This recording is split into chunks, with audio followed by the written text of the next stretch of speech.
What's good? What's good? Welcome to the Epic Entertainment Critics. I am Antoine. And I am still James. And we here to bring you an epic podcast and another epic review on a epic movie. Let me get this out my way so I won't be distracting. So we have a epic movie review and an epic podcast.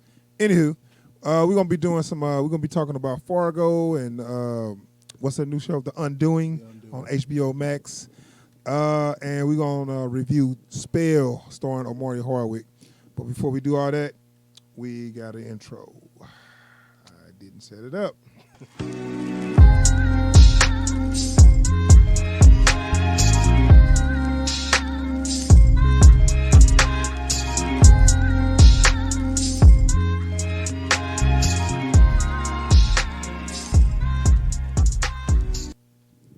All right, we are back.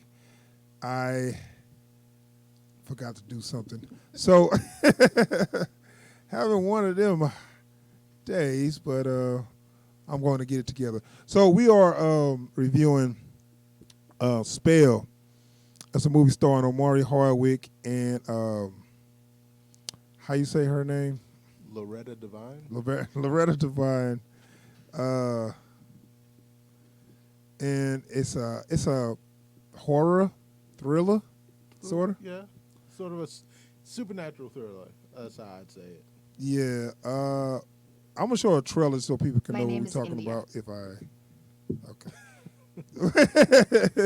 I'm gonna show a trailer for that movie so people can know what I'm talking about. But just to give you a little,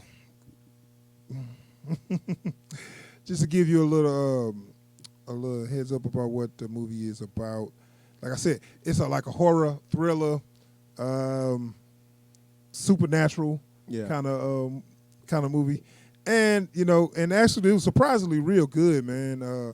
Came out on Halloween, and we watched it today, and it was good. So I'm gonna show the trailer so you get an idea what the movie is before we review it. So here's the trailer, and then we'll be back with our review. Why am I not hearing it? Where I grew up, it's another world from this one. My father was stuck in time a little bit. What was he like? He was religious, just differently, like superstitious. So what y'all doing around these parts? We're going up for my daddy's funeral. They don't get many visitors up in those hollers. I'm taking it down!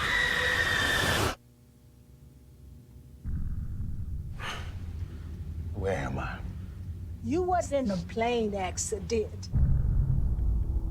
What about my family? Baby, you were the only one found. I need an ambulance. Ain't a hospital within 50 miles of here. Where you think you is? New York City?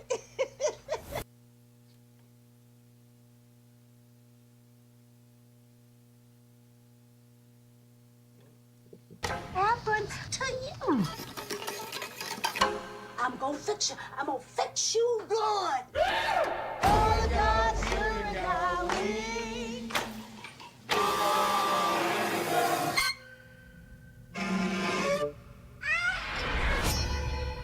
All right now, tell us what you see. You may live in the city, but you from this land. I got big plans for you.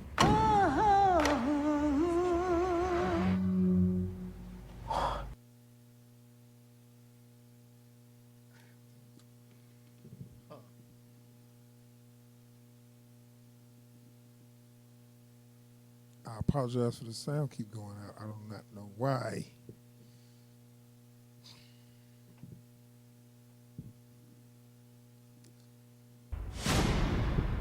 Hey!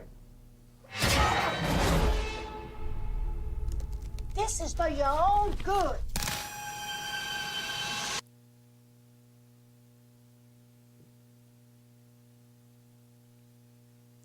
Maybe that's part of the trailer for the Who sound. even knows? All right, we back. I apologize for no reason. The sound kept going out. Maybe that was just already on the trailer, or whatever. I mean, maybe. You know, stuff like that really irks me because you have no reason. Yeah. Anyway, anywho, all right, that it was a spell, and like I said, I apologize for the sound going out on the trailer, but you get the idea. All right, it was a horror, thriller, supernatural movie starring Omari Hardwick and Loretta Devine. It's similar to, as you can see in the trailer, it's similar to Misery. Misery. Thank you.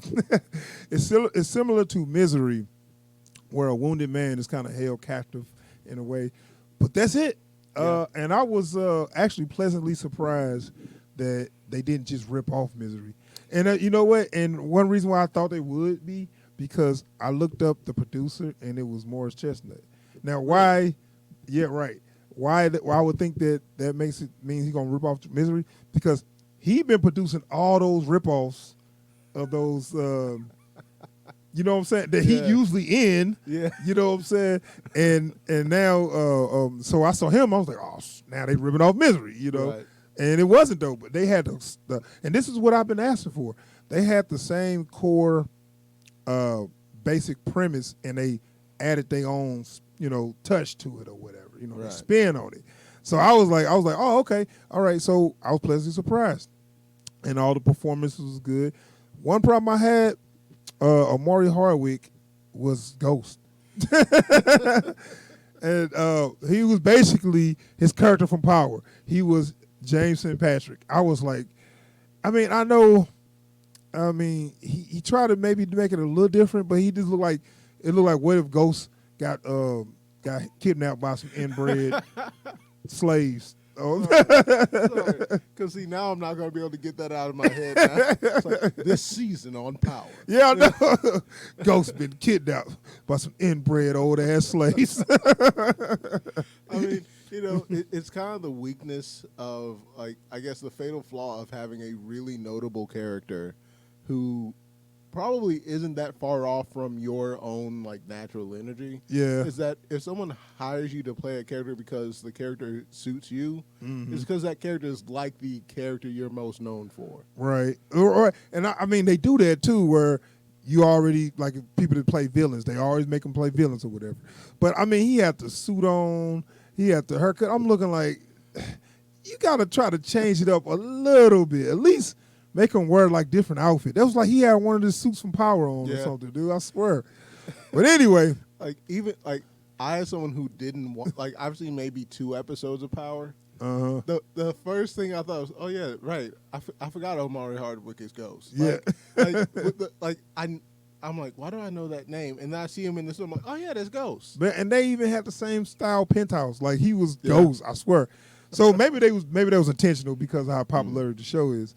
But anyway, in this movie, we got a successful lawyer that's his father passed away, and he's going to see his father now. I guess his father from this town. I don't know what did they ever say? They didn't really say where it was at. Where was it at? They never said. I think they went either way. Somewhere in the South. They said Appalachia, so that's Okay. usually a bit more middle America. Yeah. But it could have been anywhere from, anywhere like Colorado, Kentucky, Tennessee, any of that. But they went out of their way, I think, not to put any actual location on it. That way, it's like, Right. if you look and it's like, that looks like, sure, that's Right, exactly and what it then is. they also do that so people won't take offense because they they used to say this is they give you a whole town that's actually existing. People like, you trying to say we all like that, Like, it's pick a rural, out of the way, backwoods hill town. That's what you got. I mean, and it's like it's set up like something like The Hills Have Eyes, where basically somebody end up in a backwater town would look like everybody's inbred and you know what? Okay, so this movie where he's going to see he's going to his father's funeral, I guess. Yeah. And he's heading to his town, but instead of a drive, he's flying. Now, I thought that was interesting. Yeah. He's got like a small airplane that he's flying his family down or whatever. Yeah. So he stopped for gas. Now they hit a lot of cliches, but it was still good to see an all black cast. It was an all black cast, and they basically was acting like this cliche town of inbred hillbillies. Yeah.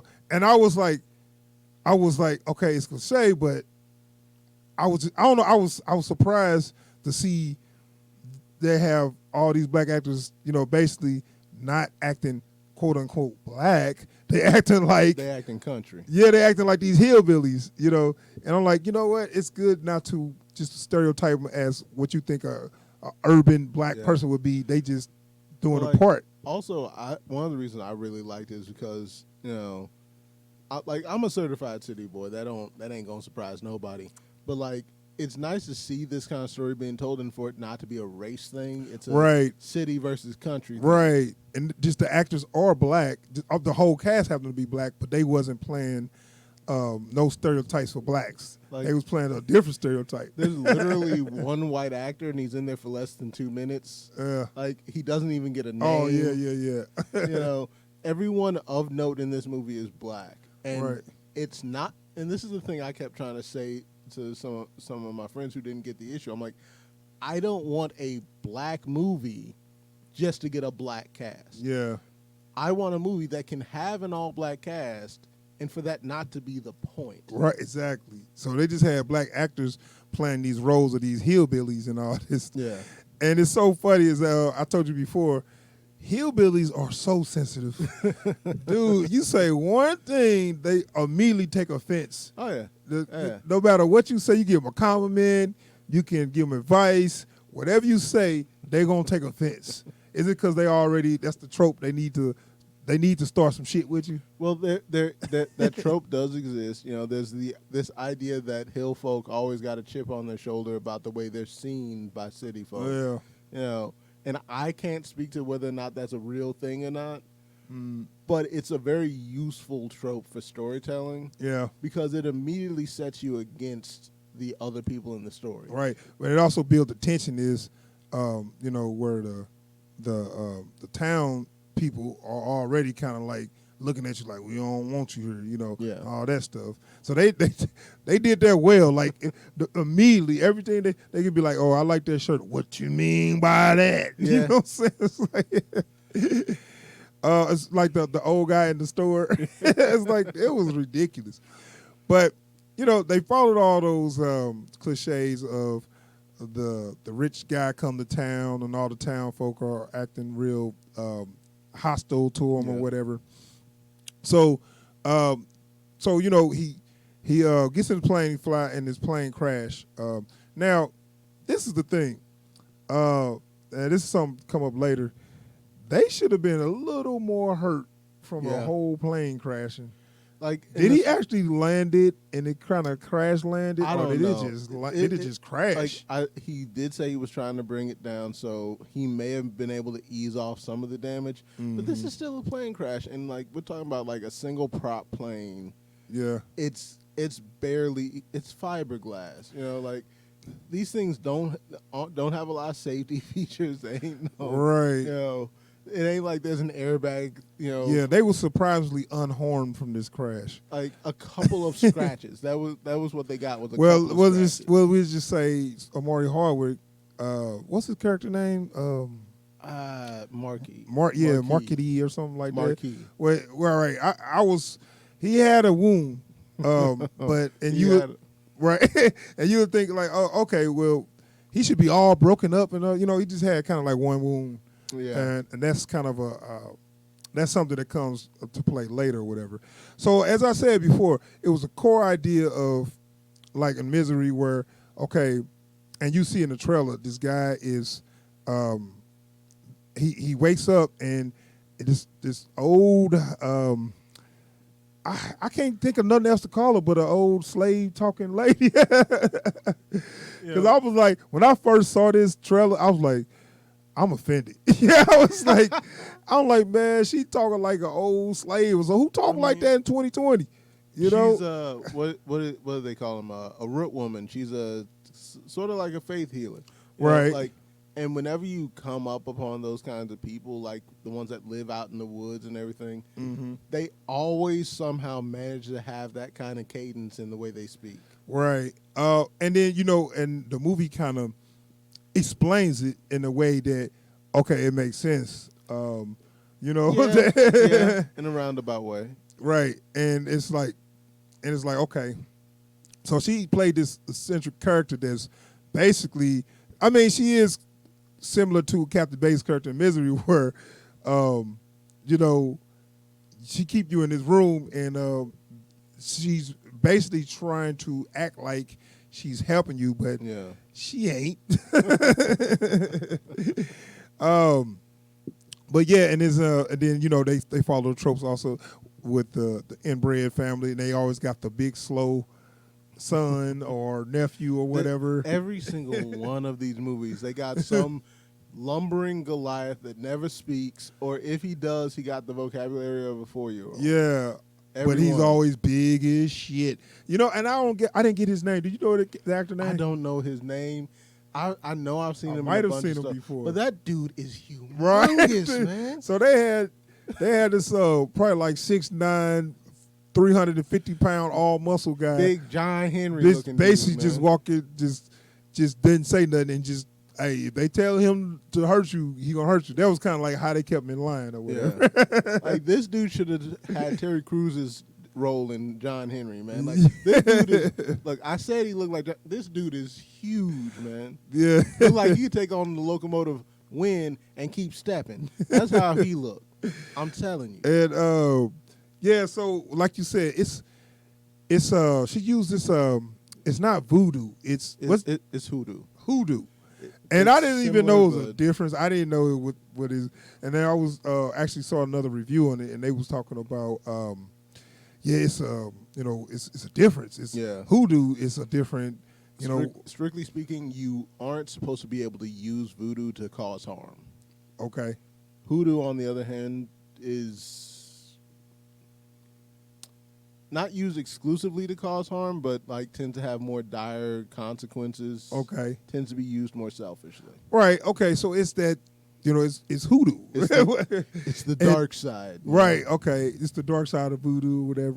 But so that's where and with voodoo, you always got this voodoo dial.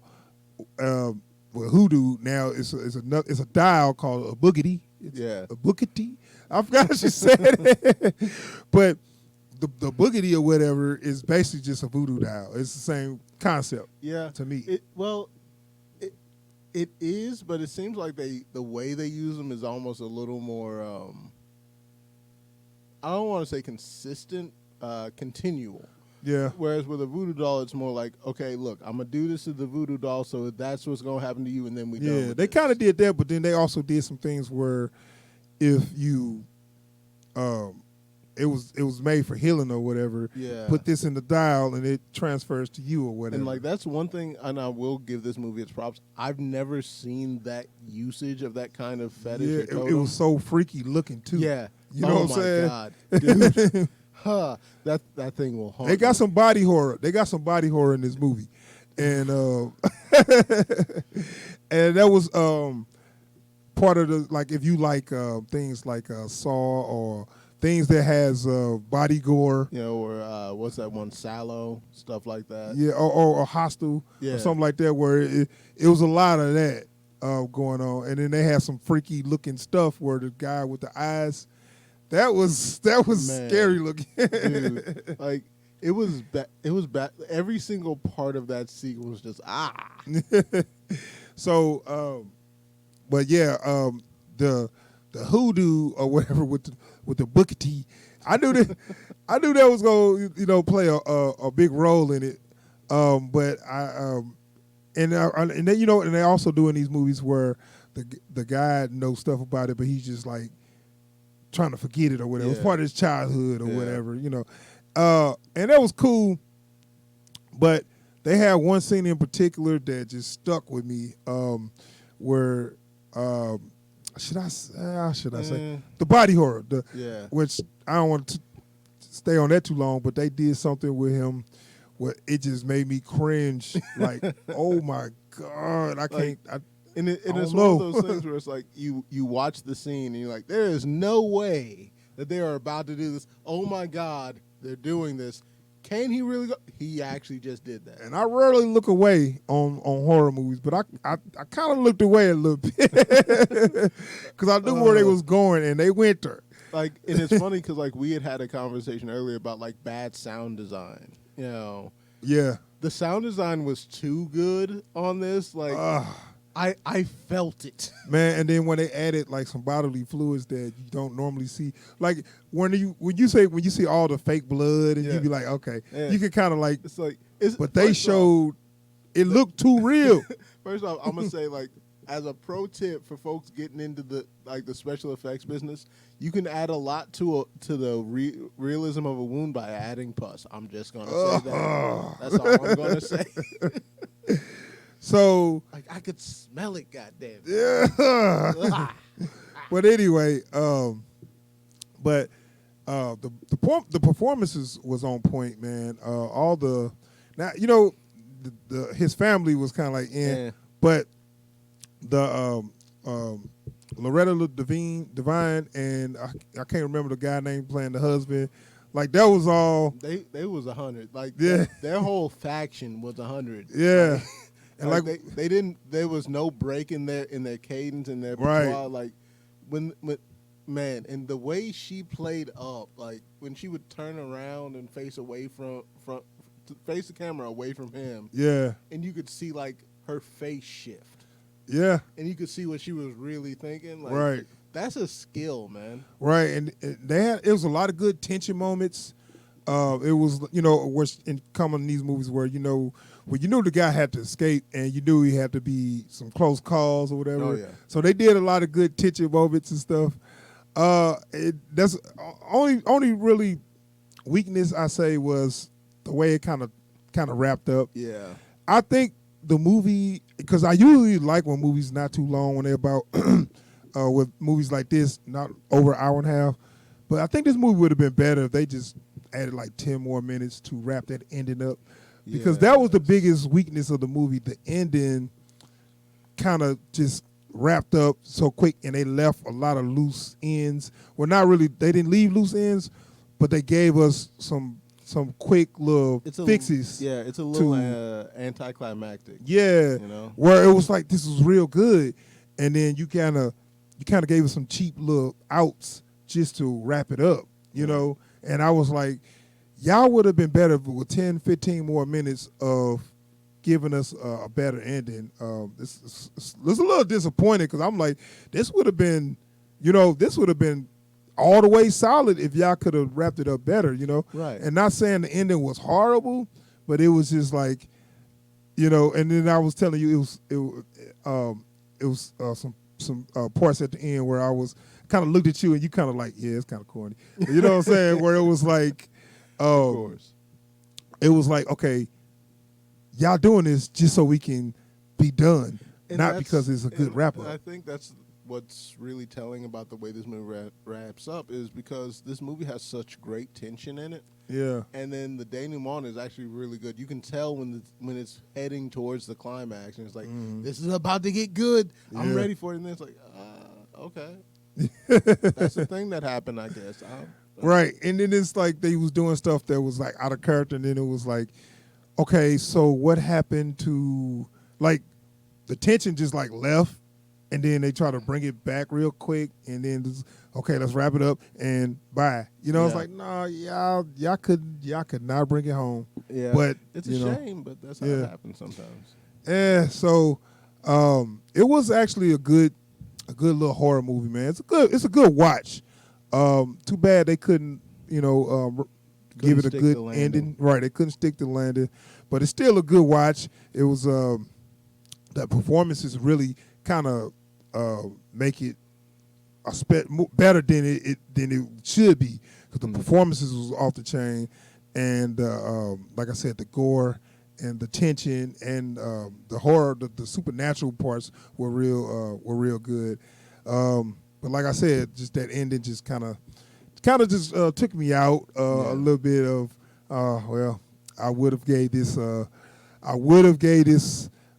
dope, but I gotta make it all right, I guess, man. It was pretty dope, but but because of that ending being lackluster as it was, I have to give it a very high rate, very close to dope. But it was good though. It was a good movie though. You know, What'd you give it? It's really hard to give a movie a dope when it doesn't give you a satisfying ending. That's what this really comes down to on this Yeah. one. You know, like it's a dope watch, but it's not a dope finish. So it's got to be like it's so close to being a dope, but just a really high right, like right on that line. I'm sorry. Yeah. You know, I'm definitely saying see this movie. If you into this kind of thing, you got to see this movie. Yeah, I was like I said, I was skeptical because of the trailer when I saw the way Loretta Devine was talking. I was like, man, this some old. I was like, this Yeah. some old. I mean, the trailer's whack, but Well, I mean, it's not too bad. It just threw me off the way she was talking. Like And I think part of New that's York just City? like- But it makes sense when you Yeah. watch it. You know, Yeah. this whole story. It makes sense the way it's they a bit act. cringe without context. Yeah, without context, you thinking, oh man, they just being insulted, you know. But when you see the movie, oh, okay, this do make sense, you know. Yeah. But that is our review for Spell. It is actually pretty good. It's not on any streaming yet. You have to either go to the movie theaters or check out or rent it on YouTube or Vudu. Vudu. But anyway, Hey, Vudu. oh. Hey, I'm just saying, maybe it was intentional. Yeah, you got me. You got a pun in there. So anyway, You're welcome. that is our review for Spell. We'll be moving on to our next review.